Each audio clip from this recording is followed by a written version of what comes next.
So, Sarah, it's been a little bit of a wild week. What do you say? Yeah, lots of ups and downs. I mean, I don't even know where to start, but what I really wanted to do actually is introduce our next guest. He's been really active on social media, the news. You've probably seen or heard of him. His name is Dr. Nahid Dosani. He is a palliative care physician and health justice activist. Dr. Dosani is dedicated to advancing equitable access to healthcare for people experiencing homelessness and marginalization. These efforts include founding palliative education and care for the homeless, and serving as medical director for the Region of Peel COVID-19 isolation housing program. Dr. Dasani shares his passion for health equity through education and advocacy efforts that include media, public speaking, social media, and faculty appointments at the University of Toronto and McMaster University. Nahid, we are so glad to have you here on the podcast today. Welcome. Thanks so much for having me. I'm super excited. I'm like really excited to be on the Gritty Nurse podcast. Thanks for having me. Awesome. We are equally excited to have you. So, I thought we could just take a dive into you telling us a little bit about your journey into health equity and activism because I feel like this is kind of unique. I don't see a lot of physicians doing what you're doing. So, can you share with us kind of how you got here?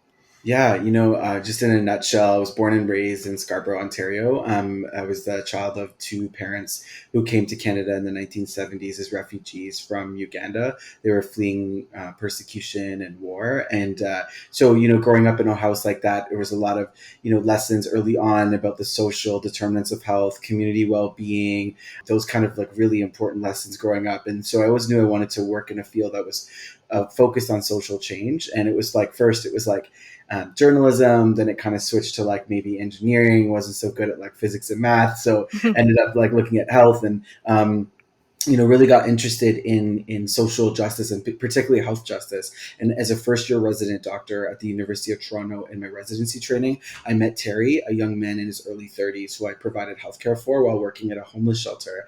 And he presented in pain crisis due to a widespread head and neck cancer. And he had been, gone through so much in his life. He had, mental health issues, a substance use disorder. And when he had this cancer, he was denied access to pain medicines that would improve his quality of life by healthcare, probably because of stigma around his homelessness. I built a connection with him and he promised me he would start some pain medicines. And he ended up actually dying the next day due to an overdose from a combination of alcohol and street drugs. It was a very Wow. traumatic event that basically changed my life forever. Took some time off, started to realize that we needed to do better for people experiencing homelessness, pursued a palliative care residency just for the purpose of really deriving health equity in palliative care for people experiencing poverty, experiencing homelessness, racialized communities, and then started the PEACH program, Palliative Education and Care for the Homeless, a mobile street and shelter-based palliative care program. Yeah, Naheed, that is really interesting. I feel like this is a really great aha moment story that you had where you met a patient that really changed your life and really changed the trajectory of your career. So I think it really takes a special person to work with the homeless. And you may know Kathy Crow. She's a fellow nurse activist. Yeah, we're actually really good friends. That's amazing. It's a small world. Yeah, I think that's really great that you were able to kind of channel this difficult situation you had and really turn it into something that's your passion. It's interesting. I often reflect and talk to other people who work in health and healthcare about like, what inspires them. And for some people, it's like one event, like, me meeting Terry and that really bad outcome and how it really like, took me in that direction. But for other people, it's like a series of stories and events or a series of experiences. So I don't want to make it sound like it always has to be one event that, can like, change your life. Like it's really great for a story, but sometimes it can be multiple events too. Mhm, mhm. Yeah. Yeah, and I mean, if I could just jump in there too, like I think that, and I agree with what you're saying because like there can be a whole bunch of different sentinel events that occur to really make you want to do this activism type of work. Same with myself and Sarah. Like we had one pivotal moment, but I think even throughout our entire journey as health podcasters, we've kind of seen various events that said, "Hey, we have to talk, and we have to talk about poverty and healthcare and all these various different effects that we're seeing." And I think, it never really translated in nursing school as much as it does now. Like, I think the education system when it comes to healthcare, in nursing, in medicine, you're taught about the theory, you're taught about, how these might affect a person's care, but I think you really have to see, like, you have to translate that into practice. And it's good that, you can share those experiences with ourselves and other people that are listening. And I mean, I think this is where again we can turn a page in terms of to speaking up when we see things. So, for example, we have billionaires going to space when we still have poverty and a huge crisis in terms of what's happening here and just around the world. There are still many people that don't have access to vaccines. And then just recently in Trinity Bellwood, where they're like I couldn't believe it. It was like massive police force and police presence to take down these tents where people are living. And I was kind of like, well, what are the solutions that they're providing? And it's just, to me, it seemed like this war on poverty. So, you do post a lot about health equity and poverty as it relates to COVID and various other situations. What is your quick take on what are some of the things that we could do in terms of raising our voice?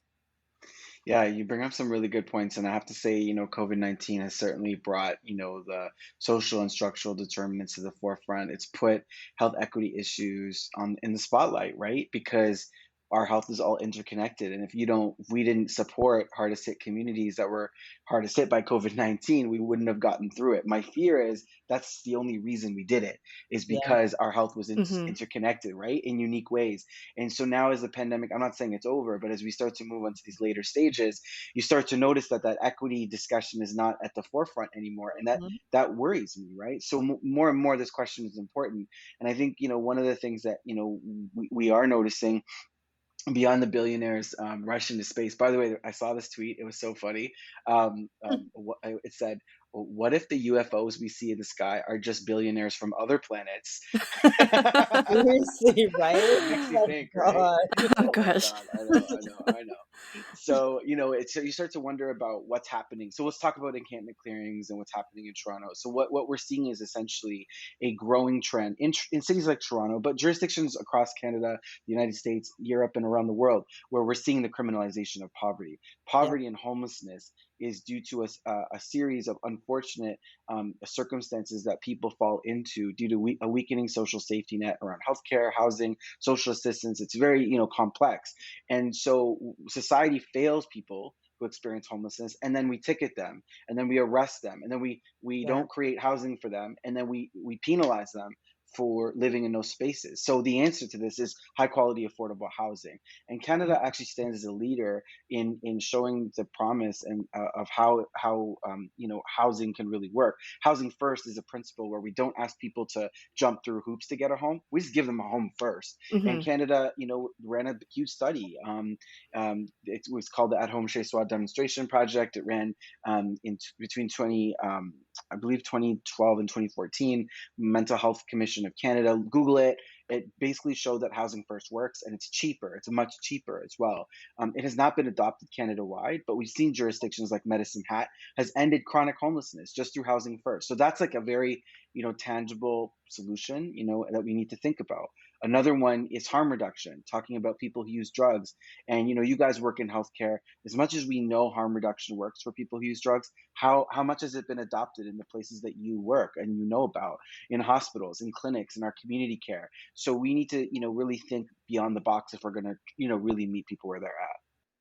No, I completely agree with you, and I think there has to be so much education, and I hate actually using this term where we talk about education because it's really actually like the lowest form in terms of how people understand and actually, you know, work these flows into their life. But I mean, I can even think about maybe myself like 10 years ago, thinking about, the war on drugs when that came out in the States and kind of, this whole perception of, you need to just pick yourself up and do better and these types of ideas. And I remember thinking to myself, like, yeah, maybe these people are right. And then I really did a deep dive into the history. I looked at what was happening in South Central LA with Skid Row and various different places like that. And I'm like, oh my God, we are intentionally doing this to people.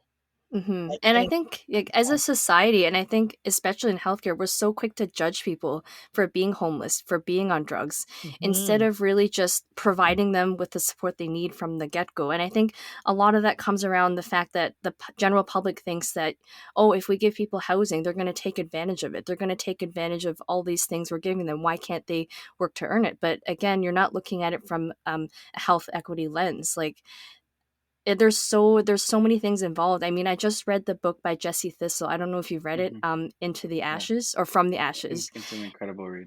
It's incredible, and he just talks about how he struggled to get out of poverty, and how I actually attended a talk that he gave recently where he said, "In all honesty, I should be dead or in jail, and I've been able to transcend and overcome these boundaries to be where I am today." And I mean, I'm just getting chills even thinking about it, but he's just really incredible, and I think that he really gives a voice to those that have experienced poverty and homelessness, and even through the lens of Indigenous peoples, how difficult it can be to get out of that cycle. So I think we've Yeah. gone a little bit off topic here, but I really feel like people need to understand where it's coming from, and not be so easy to blame or judge. Absolutely. And you know what we need to do is put the care back in healthcare. And one of the ways that we can do that is by talking more about trauma informed care. And it's definitely a buzzword, and I know that a lot of the trainees that I teach have heard of this, but they don't know how to do it. Right? It's everything from learning how to pronounce someone's name, to learning someone's preferred pronoun, to sitting at eye level with them if they're you're seeing someone and they're seated on the ground, for example, in a rooming house or a shelter, for example. It's like it's all those little things, but it's also at a macro level, thinking about policies like housing first, like harm reduction, safe supply. Taking our healthcare on an outreach basis, sort of like what the Peach program does. So it's just really recognizing the trauma that people have experienced in society, but also at the hands of healthcare, so we don't re-traumatize people again when they access healthcare. I just kind of wanted to go in a little bit of a different direction and ask you. I actually didn't read your whole bio because it is quite long, but very impressive. What are some of your success stories, or what are some of your proudest accomplishments that you can think of? Just as being a physician or even a person in the world. What would you like to share? I think one of the things I'll start out by saying is I don't think any of like my accomplishments are me. Like as you know, in healthcare, there's no success if you're not working in a team. So I got to give a shout out and mad love to the team that I work with at the Peach program, Palliative Education and Care for the Homeless, at the Inner City Health Associates in downtown Toronto. We're a team of healthcare professionals who drive around in our cars and go to rooming houses, drop-ins, shelters, respites, to see people who are dying basically, and dealing with their life limiting illness journeys, to manage their pain and symptoms, hold their hands, support them emotionally, connect with them. We started this program in 2014. It started out with like myself and a street nurse named Namrid Ahmed, driving around in my Honda Civic like one day a week, and now it's actually like a 24/7 program that cares for between 120 130 clients on caseload at any given time. 5 palliative care physicians, a psychiatrist, social worker, nursing coordinator, a home care system. And the program has actually been developed, has been replicated in jurisdictions across Canada, including Victoria, Edmonton, Calgary, but also around the world, Seattle, Brisbane, Australia, in the United Kingdom. And so what started as this like little intervention in our corner of the world has become this global health model that's actually been reviewed many times. There's been a lot of research on it, and we found that it works. 64% of the time people never go to the hospital or ER. 80% of the time they die where they want to. 83% of the time people are reconnected to family and friends. So that's been a real journey, and it's been a huge part of the work, and it's allowed us to really drive that mix between health innovation, so developing healthcare in an innovative way, but doing it through a compassionate and trauma informed lens at the same time. That's really amazing. And I didn't realize that the program was going on for that long. So that's actually really really great. So, of course, with the fact that there are positive and really good things that are happening through that program, I'm sure there are some challenges as well.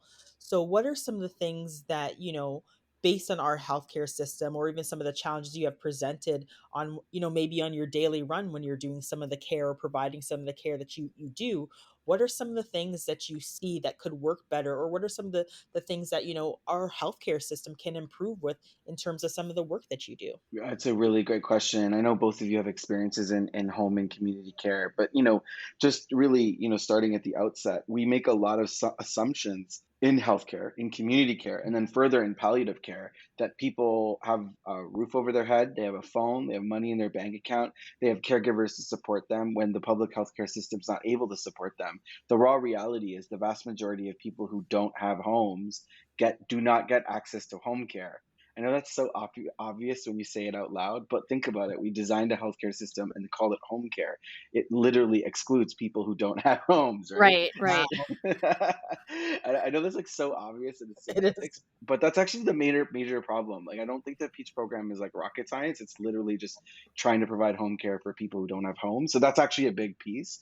But then, just beyond that, I think we also fail to recognize in our society that as people are approaching end of life and as they're dying, inequities actually really exponentially grow and Mhm. worsen. So if you lived poor, sadly, in a country like Canada, you'll probably die poorer. If you lived alone, you'll probably die more alone. If you lived homeless, you'll die more homeless.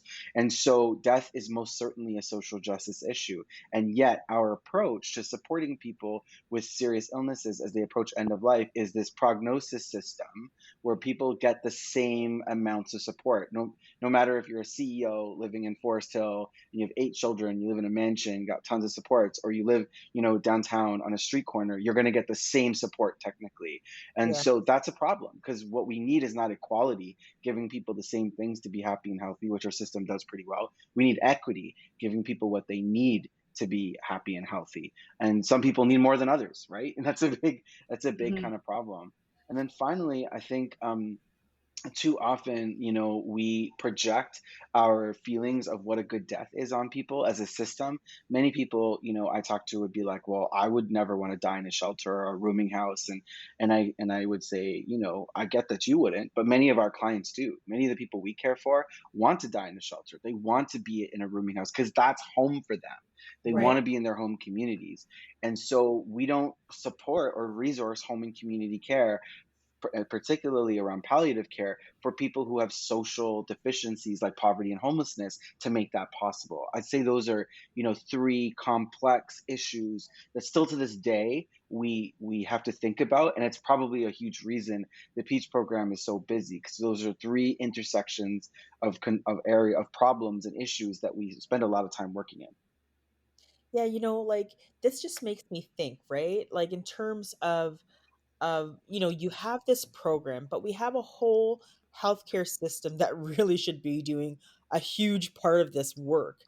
And again, it always, for me, kind of goes back to policy and how are we informing and changing policy to make it more equitable?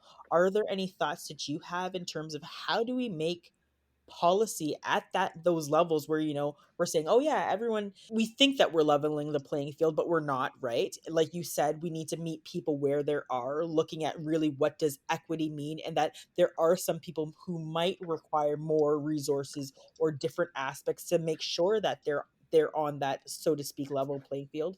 But I really believe policy does inform a lot of those decision makings, and this is where I can actually say that there are a lot of racist policies, a lot of racist, or sorry, a lot of policies that are more poverty driven, that causes people to be living in this type of crisis situation. So where are your thoughts in terms of how we can more inform policy change?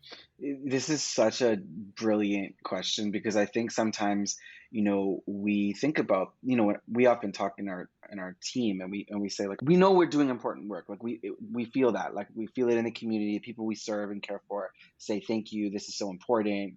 This is empowering people's, serious illness journeys and end of life journeys.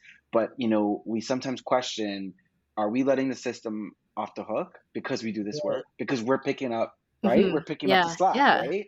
filling a gap that should never have existed to begin with. It's a Mhm. sad state of affairs that we need to create a separate palliative care program for people experiencing homelessness in our quote unquote universal healthcare system, right? Right. And Mhm. so, how do we battle that? Like, how do we address that? Like, we're not going to stop doing the clinical work because it's so needed, and if we stop, it's not going to get done. But what we do is we provide education and we advocate. So it's no coincidence that we're out here on Twitter, on Yeah. Instagram. We're writing op-eds, we're going to protests, we're writing letters around ending homelessness, around basic income strategies, around safe supply, around harm reduction at every juncture, during COVID, but before too, you know what I mean? And really raising the bar to educate the mass public around health equity. But I think providing a compassionate narrative, like really painting the picture of what it's like to experience homelessness and then have a serious illness on top of that. It's hard enough, living on the streets. It's harder to like live and die on the streets. And we tell stories, we work with media, we build that narrative so people can feel a connection, an emotional connection to this issue, and then they Yeah. stop blaming people for being homeless. They stop Mhm. stigmatizing people because they're in poverty. You know what I'm saying? Yeah, that totally makes sense. Like, I think for a lot of our listeners, especially those that aren't in healthcare, they're probably thinking like, how can I help or what can I do? So I think we've talked a bit about higher level changes, but in terms of just small steps, like what do you think are some small steps that the average person can take in terms of making health more equitable or talking more about homelessness and what it's really about? Yeah, you know what? Like, I think there's often a tendency to want to jump in for action, and kudos to anybody who's feeling that right now. But don't feel bad about taking time to learn and listen first. I'd say that needs to be like step one: listen and learn from people like yourselves, like this podcast. But also like community activists who are out there living it and breathing it. Learning about issues related to homelessness. Check out homelesshub.ca. Check out the Canadian Alliance to End Homelessness, Health Providers Against Poverty, Kathy Crow. Like, there's so many people doing incredible work across this country. Learn about that. Then the second thing is to really connect with your local community, because I know your listeners live in different places. So whatever your local community is, learn about those people and organizations who are doing good work. The action that you think is needed to help make a difference may not be what's actually needed in your local community, right? Right, And right. so, yeah, like for example, and a lot of people want to donate things, and during COVID, a lot of the shelters were just like, listen, and the housing agencies were like, listen, we just need money. Like, we need cash donations. Like, that would help right now. In other Mhm. circumstances, it's been like, we need you to come down and serve food and serve water, because that's been going down a lot during COVID as well, especially downtown Toronto. You never know what the needs are going to be. And the final step is to get political. Inherently, the key to addressing homelessness and health equity in this country is to get political and improve outcomes. So learn about, and homelessness is an issue that affects every political like level, right? So city, province, federal. So know your local politicians, what they're saying, what they're not saying. Check out the report cards put out by the Canadian Alliance and Homelessness around like who's saying what or what they're not saying, and advocate. Write letters, email your MP, MPP, contact your city councillor, and get politically active. I think those would be three reasonable steps. Yeah, I completely agree, and I think, we watch you and follow you very close on Twitter, and it's I think it's really important to have that visible voice and that visible presence in the media. But let me ask you a little bit of a personal question, not too personal, but what has it been like for you being so visible and out there, outspoken about some of these issues? Because I could tell you, like, for us it's quite challenging. Like, as I've been posting even just today, there's been this one particular anti-vax person in the States. I'm not even going to give light to her name because I've been thinking about it, but I'm just kind of like, ugh, I don't even want to do it. But like, we get death threats, we get, trolls. What has it been like for you in terms of your advocacy journey? Yeah, first of all, I see what you guys are going through, and I just want to say, like, it's so incredible to have your voice out there. Y'all need to keep doing this and keep putting that content out there. It's been cool to cross paths with you in some of the advocacy work. it was cool, Amy, to connect around the vaccine roundtable with Justin Trudeau, and then Sarah, it was really cool to like do some media with you recently on TV too. That was pretty dope. Yeah. Yeah, yeah. So I feel like we're really commiserating because we're all kind of feeling the same thing. But I think just like you guys, I think the vast majority of people who are connected to the movement and what I'm pushing out are supporters, right? Like there's a lot of support. It's overwhelming. I'm really always humbled and really grateful for that. But yeah, in between, you get some messages. You get It kinda just sticks there, like, you don't wanna give them the attention, but you're like, "Oh, that really bothers me," and sometimes I know between Amy and I, because we both manage the same social media accounts, Amy will get, like, really into something, and I'm like, "Amy, you needed to stop 10 tweets ago," and she's like, "Oh, but I just couldn't." So I get it, I get it. No, I know the feeling, man. And actually, like, I actually went on a hiatus for most of the pandemic talking about the stuff I was coming through. I've gotten videos of people spitting at the camera and sending it to me. I've had people who have like, threatened physical violence to me and my family. I've had people who like literally sent anonymous letters to my workplaces and then and hand wrote actually like Really? who hand writes letters nowadays? Yeah, with no return sender. And like my employer is kind of like, are you okay? Should we be worried about your safety? Like, and I was just like, I don't know. So recently it was kind of cool because CBC just did a story about, I was joined three other incredible clinicians across Canada and just talking about, all the hate we got. So I just sent it all to this journalist and she was blown away. They picked Yeah, a few things to put on the piece. And I think, it's tough at times, but it's a constant reminder of why this work is so important. That's why you guys can't stop because of one bad tweet that comes your way. I know it's more than one, but one in a whatever, right? One out of Mhm, every mhm. thousand, positive messages you get, right? And it's just a reason to keep going. I think though the pandemic put this on steroids, right? Like Oh, yeah, yeah. there were. If you absolutely. stood up for science, evidence based, and policy, you had a target on your back. Now, add that you're a person of color, which we all are, and then Yeah, add on top that we're advocating for health justice. These are targets on targets on targets, yeah. right? So that's kind of what's going on. I know you guys feel that way too, right? So just a follow-up question for you, Nikki. Did you set out to be on the news and be, like, active, or did this just kinda happen through the pandemic? Yeah, I was in media before, particularly around like health equity, housing, and homelessness issues. But when COVID happened, the whole scene changed, right? So there were a lot more people on social media. There were a lot more people talking about healthcare. It was like the headline news every day, right? And what I started to notice that there was a lot of talent, a lot of incredible voices out there talking about COVID-19, but there weren't a lot of people talking about COVID-19 equity, right? Yeah. And I just, yeah, I just took to Twitter and Instagram and TikTok and started like talking about, well, what do we do for people who experience homelessness? And, why are we not giving vaccines to more racialized communities where, rates are much higher, right? Like things like that. And what ended up happening is media got really interested in that perspective, right? Because colleagues in infectious disease and public health, they're very important. They play a huge role, but people wanted to hear more about the equity piece, and so I became a little bit more of a voice around COVID equity. I guess the rest is history. Yeah, Mhm. no, I hear you. Same kind of thing with myself and Sarah that, we always had this take that, we were going to talk about issues that, some people might shy it away from, and nurses typically aren't seen in the media for whatever reason that may be. And Sarah and I just said, you know what, F it, we're gonna do whatever we want. And it shouldn't be controversial to talk about poverty. It shouldn't be controversial to talk about health equity or social justice. It shouldn't be, controversial to talk about, anti-racism. So, I think what I want and what I want for you and for other people who are doing this work is we can't let these detractors or these things stop our flow, stop our pace, stop our momentum. And one of the questions I have for you is how do we keep this momentum? Because you kind of touched on it just about in the beginning of our conversations where, as you said, COVID's kind of winding down, but we still need to talk about health equity. We still need to talk about poverty and homelessness. These issues aren't going away.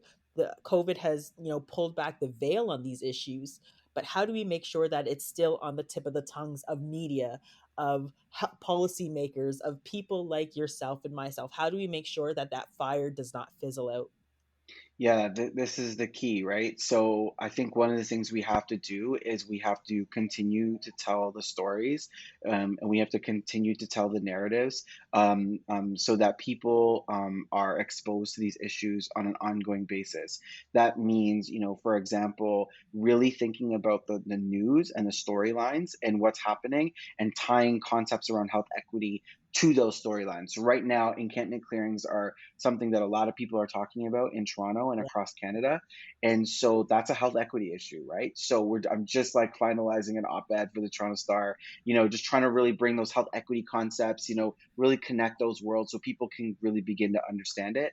The other thing is continuing to tell stories about the people we care for. Of course, confidentiality and appropriate with consent only, or just even general trends that you're seeing, right? What paid sick days in Ontario, it's about to expire, right? What was put in, in just a few weeks, right? What's going to happen to workers? Like, paid sick days was a thing that we needed before COVID. It just like really hit the fan during COVID. So, Yep. so Mhm. if you're seeing the consequences of that as a trend in your healthcare, in the care you provide, for example, you have a responsibility to talk about that. It's our moral obligation to put that narrative on the table and talk about what that means for people. We aren't just health workers. We have the potential to be social change agents Yes. through the care we provide, through the advocacy, we endeavor. And I think finally we need to, if COVID didn't show us, I don't know what will, the notion of the apolitical health worker needs to end. Yes. Healthcare is political, and Yes. and we are Yes. political agents within that. And so the quicker we recognize that, the more likely we're going to be able to bring these issues to the forefront and keep them there. Amazing. That is amazing. I think that is so inspiring because a lot of healthcare workers, particularly nurses, they don't see themselves as change agents, as political, as activists. And we really want to let people know that this is part of your role. This is your part of your responsibility as a healthcare provider. And we really need to just take that and run with it. I just wanted to close by asking if there's anything else that you wanted to talk about before we end today, anything that we didn't touch on. I mean, I seriously just want to once again applaud you both for, your voice throughout the pandemic. I know this is like the setup is you're interviewing me, but I kind of like just want to like interview you because I'm so inspired by the two of you. Just, really taking a stand on key issues, being a firm and important voice out there. We need you in healthcare. We need you on social media. I know you guys are incredible human beings and passionate health workers. Thank you for what you're doing. Please keep doing it. I can't wait to see what you guys do with the Gritty Nurse, the Gritty Nurse brand, the podcast, everything, the conglomerate, and what's coming. Oh my gosh, thank you so much. I mean, I think like you, we are gonna continue holding people accountable. We're gonna hold people's feet to the fire. I think it's just something that I think for me, it's been too long that, I've been watching things and being like, "Oh man, that's so horrible. That's bad." Or, I can't believe that happened to that person. And for so long I said nothing. It got to a point where I was like, I can't stand back anymore. It doesn't matter whether I'm a nurse. I just think it's a good person. I'm just trying to be a good person. I'm just trying to do what's best for my brother and my sisters, whoever is out there who deserves healthcare equitably. I've got to say something. I could no longer stay silent. So, I'm happy that you're on here talking to us today. We feel honored to be in your presence too. So, I think equally we're doing some really great work, and we just have to continue to hold people accountable for, what's happening day to day, 24/7, minute by minute, hour by hour, whatever the case may be. That's totally it. Say something, do something, keep their Yeah. feet to the fire, right? Keep them accountable. Well said.